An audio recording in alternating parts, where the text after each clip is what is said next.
Japan, particularly striking in Japan with the reverse course in 1947. It meant reconstituting something like the old order under U.S. control with enormous profits, just enormous profits for U.S. corporations, huge expansion of investment, of exploitation of the third world and so on. All of this an enormous and maybe unprecedented success.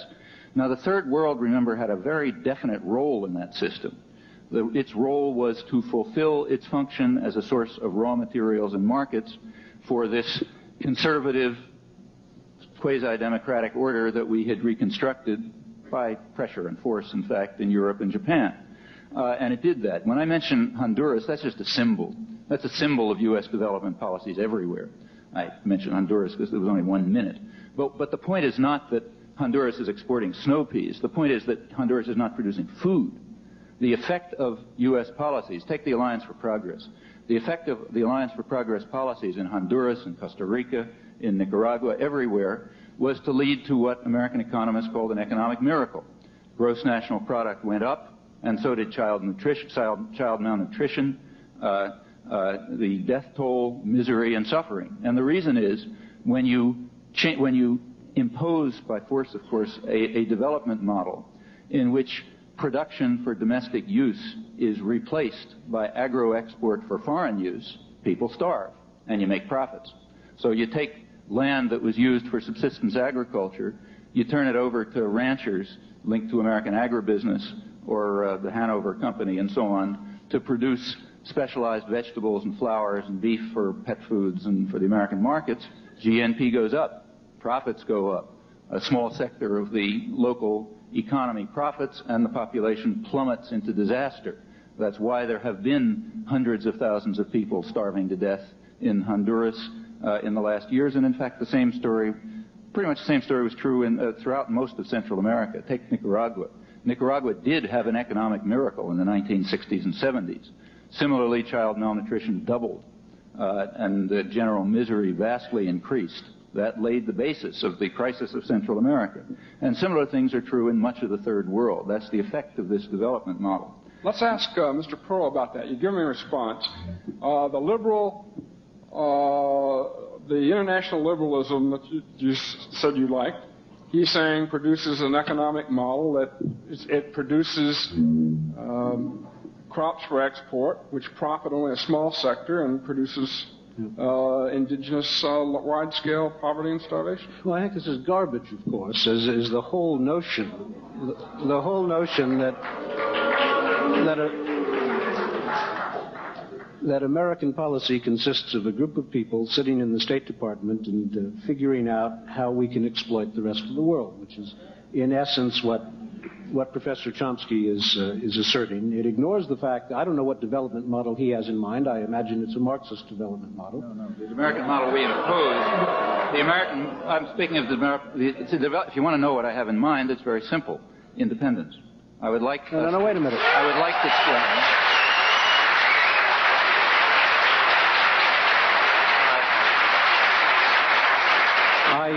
let me just say again, it's the same development model. That's not a development model. No, because I don't think... Is there any country that has followed the development model that you would recommend? I think you're missing my point.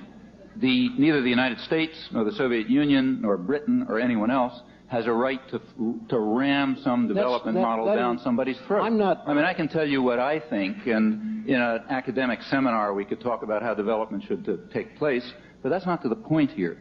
The question is whether the countries of the world and the peoples of the world are allowed to pick their own development model. That's the question. Of course they are, and in fact, if you look at the countries that have been most prosperous and most successful, that have picked their own path, and whose people have prospered and whose institutions are democratic and flourishing, they are, for the most part, countries that have maintained close and friendly relations with the United States. And if you look at the Pacific Basin, for example, the success stories in the Pacific Basin are countries like Taiwan and Japan and Korea. You can look at Singapore. You can look at Hong Kong. The development model that has worked there has worked with very substantial results and to the benefit of the people involved. They are independent in every sense. I notice how you slipped in quasi-democratic as a description of Europe, which I don't know exactly what you have in mind. I'll explain. What explains the quasi, but it is a relevant question which you've dodged as to what development model you have in mind, because I think what I detect underneath all of this is a simple equation of independence with a development model that you happen to prefer that is something other than a capitalist model of development. And I think you ought to tell us what it is. Well, you see, you're assuming that I have your values, and I don't have your values. I'm quite sure you don't. Let me continue. I have my own ideas about how development takes place, but my point is that neither I nor you or the U.S. government or the Soviet government or anyone else has the right to ram those ideas down someone else's throat. No one's quarreling about that. If we were to have a discussion on development models, I'd be perfectly happy to discuss it. It's just not relevant here. I mean, in fact, let's take a look at the development models that you say have worked. If you look at them, you'll notice something very interesting. The ones you mentioned are the right ones. They worked in a particular way, the Pacific Basin. But in order to understand those development models, you have to look at the history of those regions. See, history and documents and so on really are important. You can't just spin this stuff out of your head. Now, the countries that have developed in the Pacific Basin are, in fact, the countries that are the former Japanese colonies. And there's a reason for that. Japanese colonialism was very brutal, but it was quite different from European colonialism. You look back at the record, you'll find it operated in a different way. Japanese colonialism, while extremely brutal, actually carried out development. And in fact, if you look at the history of these countries since the period of Japanese colonization, you'll see that development took place, industrial development, in fact, under conditions of extraordinary brutality. It then, of course, stopped during the Second World War and post-World War period, and then took off again where it was under pretty much the same model, namely a state-controlled, directed economy, which is what they have. We call it capital period, and then took off again where it was under pretty much the same model, namely a state-controlled, directed economy, which is what they have. We call it capitalism. It has very little to do with capitalism. Well, that's a particular kind of development model. It didn't just come by free choice. I mean, in Korea, say, it came after 10 years of war. The Korean War started in 1945, remember. In 1945, when the United States intervened in South Korea, and the Soviet Union came into North Korea, what happened was that a civil war began. And in South Korea, about 100,000 people were killed before what we call the Korean War broke out. With plenty of border conflict across the borders. The Russians pulled out, incidentally. That's the basis for the Korean War. Then came the fighting, the destruction of Korea, the control over it by the conquerors. Well, that wasn't what you may say it's good or bad or whatever. It certainly wasn't free. In Taiwan, the development was carried out under, in fact, a conquering army, the Kuomintang army. And similarly, in Indonesia, let's say, the development, again, wasn't just free. I mean, in Indonesia, there was a military coup in 1965, strongly supported by the United States. 700,000 people approximately were slaughtered within 4 months, mostly landless peasants. That destroyed the only mass-based political party in the country. And then came with U.S. enthusiastic support, I should say, then came a certain kind of development model, one which opened the country up to exploitation by Canada, by Japan, by the United States, and a certain kind of development, if you like. All of these are forms of development, but they didn't come by free choice. They came by forceful imposition, just as the development in Hungary didn't come by free choice. It came by forceful imposition, of a different kind, undoubtedly. The kind of, the forms of U.S. intervention are different from the forms of intervention of other countries for all sorts of reasons, but it's rammed down people's throats. It's not their choice.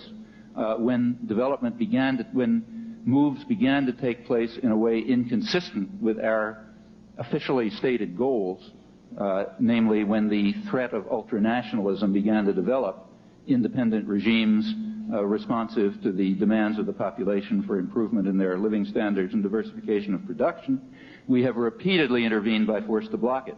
We did so in Guatemala since 1954, over and over again. We did it in the Dominican Republic. We've done it in the Southern Cone. We've done it throughout, extensively in Central America and in the current period. We're doing it now in the Philippines. There's case after case after case. Now, let me separate again two issues. What's the right kind of development model, the proper topic for an academic seminar? What's the right kind of policy?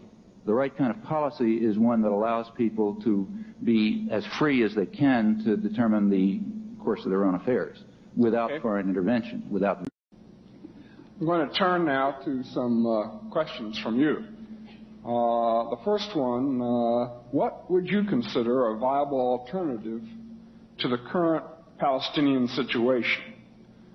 Would the current occupied territory serve as an adequate sovereign state with a government independent from Jewish influence? Professor Perle, can we start with you? All right, Mr. Perle. You want to join the university? Well, I'm a lot less enthusiastic about that than I was an hour ago.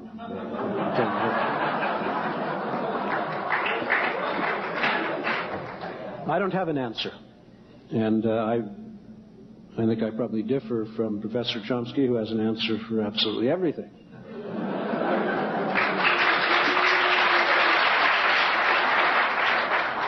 And we'll tell it to you at great length. All right. What about the Palestinian situation?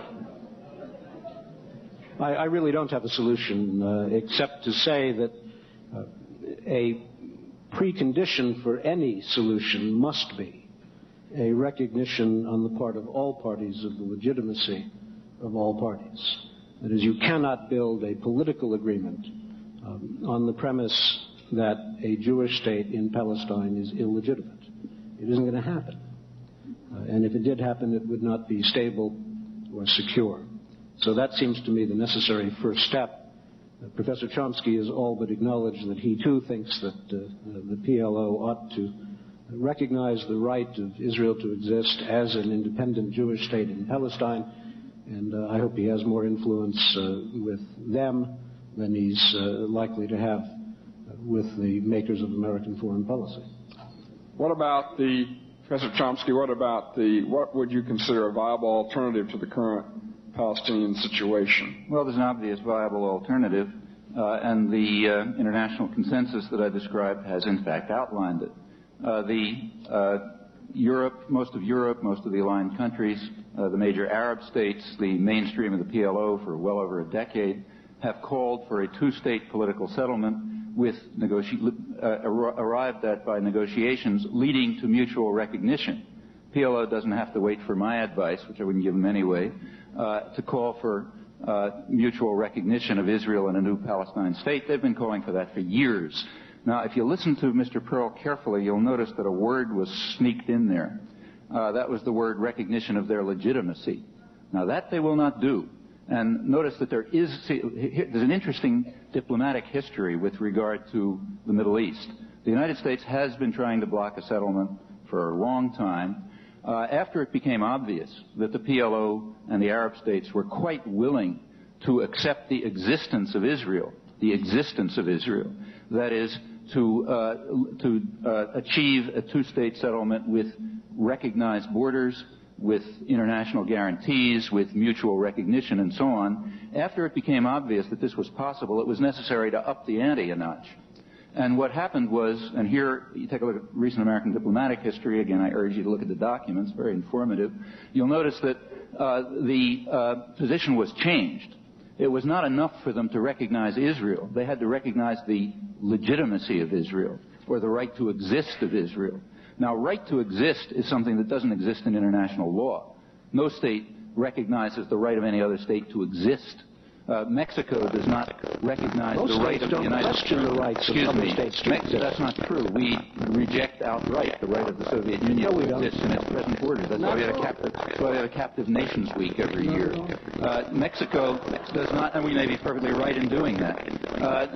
Mexico does not recognize the right of the United States to exist within its present borders, which happen to include a third of Mexico. In fact, in the international system, there is a notion of recognition of a state, but there is no notion of recognition of the legitimacy of a state. To call on the Palestinians to accept this new concept is to ask them to accept not only that there's a state in